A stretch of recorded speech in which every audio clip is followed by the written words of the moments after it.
Hey guys, welcome back to Dave Does It. I'm Dave, and sometimes I do things. And one of the things we're doing today is we're working on our Subaru. So a lot of you don't know, we were able to purchase and find this 2011 Subaru Impreza for $300. Just one key flaw. It has a broken timing belt. So as you can see in the background here, we have the engine out, heads are off.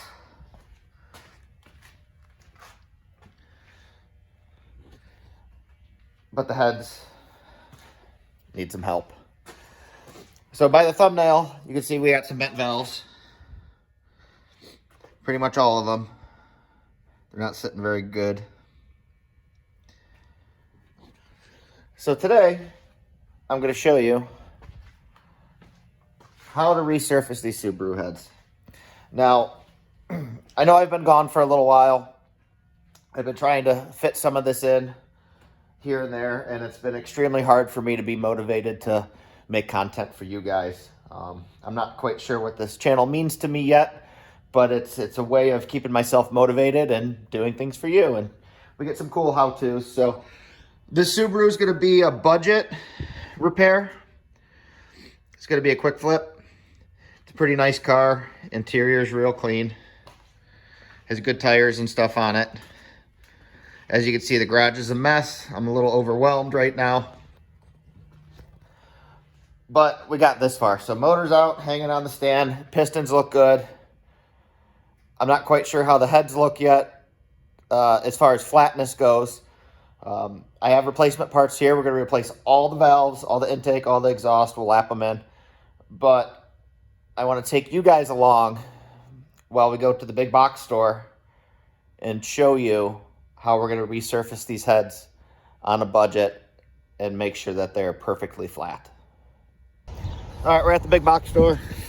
There she is. So this one's a little farther than I normally go, but the key is to have a tool rental center. So one of the pieces that we need today are only available from the tool rental center, and I'll show you why when we get inside.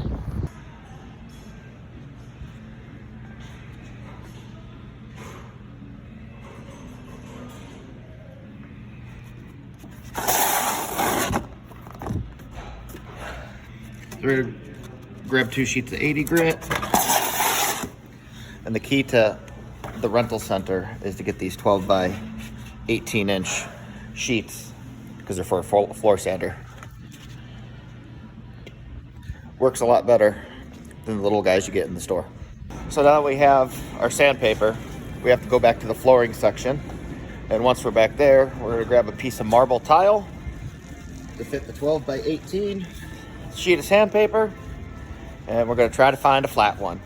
So the lighting here is actually excellent for that because you can watch the reflection, and the flatter the reflection, the flatter the piece of tile. So here we are on the tile aisle, and as you can see, looking at them, you can see some of the ripples in the tile there off the reflection. So we're gonna try to find one that's pretty flat. We'll mirror it around here, surface level, reflecting the light off of it, and we'll be on our way. So let's see what we can find. All right, I think we found our piece of tile. So it's a 12 by 24. Show you the reflection here. Stays pretty flat, except for a little bit on the end, which is perfectly fine because our paper is adhesive backed. So that's the key to using the flooring paper, right? You stick it to the tile. Well, that's kind of what we get. So that'll be our working surface when we go to surface the head. So we'll get all this thrown in the cart, go check out, and we'll show you how to resurface these heads when we get back home. So there you have it, guys. We're getting ready to head back home, but here's what we bought. Pay no mind to the painter's caulk, that's for another project. So we got some WD-40 for lube, 2 sheets of paper, which we only need 1, and a piece of flat tile. So for less than $30, we'll be able to resurface our own heads in the garage at home and not have to wait for a machine shop. And we'll show you how that gets done. Hey guys, we're back home now. So we made a slight detour and I stopped at a buddy's house to use his valve spring compressor. I didn't have the right one for the cylinder heads. So we got all the heads mocked up, new valves, lapped them all in, ready to go.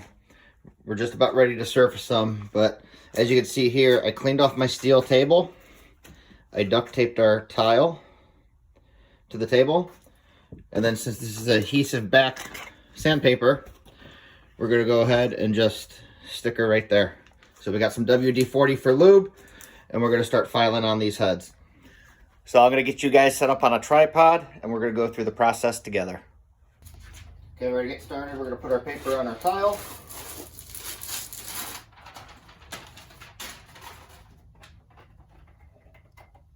Pretty straightforward. Put her down, stick it,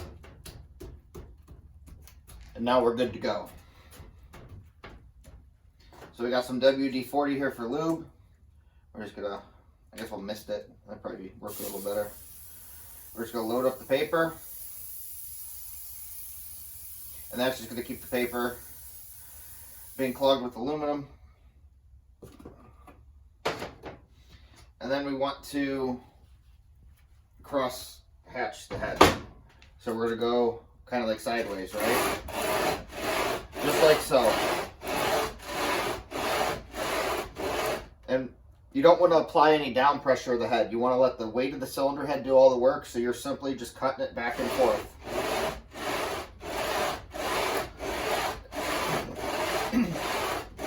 And then as we're going, we're going to swap directions, right? So then we're going to start going this way. And the reason that we do that is as you're cutting, the sandpaper is going to start wanting to ride in the grooves or the sand marks that it makes, right? So by alternating patterns, you're knocking that high spot back down, and it allows you to sand faster. But as you can see just by doing that, look how clean that head is. So you can see we've got a couple high spots. It's actually pretty good in between the chambers, which is normally the problem area. So I don't think this head's going to take too long, and it's going to be pretty straightforward. Then when you want to clean the paper, we're just going to take our paper towel and we're going to dab it. So we're going to use the oil to pull the aluminum out. You don't want to wipe it because now you're cutting the paper towel and you're going to clog up the piece of sandpaper. But as you can see going here, the cylinder head's really not that bad. It's a little high on the side, outside. So I'm going to spray a little more and keep sanding. So I'm going to knock this out, get done, and show you guys the final product. So I just want to give you guys a quick update. We're about halfway through, but I wanted to show you. So we got all the high spots down, which ends up being the outside perimeter favoring the intake side. And then the exhaust side, you can see the low spots where the gaskets always blow between the chambers and how it's still low through here. And that's because of the heat and the way that the engine's designed being a flat 4, right? So as the head warps, and this is what causes the blown head gasket that these engines are known for. So we're about halfway done now. We're going to keep taking her down, but I just wanted to give you a little update and show you. So this is what we're trying to get rid of, right? We're trying to get rid of this low spot so we have a nice flat head for the entire surface. And there we have it. That took about 20 minutes to do for one cylinder head. So our cylinder head went from this guy right here being a warped mess, so that got a nice even crosshatch now to bite the gasket. No more low spot in between the chambers. And we did all this at home for $30. And that's assuming you have to buy everything, right? You know, if you have little things around for shop supplies like your paper towels, a can of WD-40, then it's $15. The sheet of sandpaper was $10, and it's a $4 tile.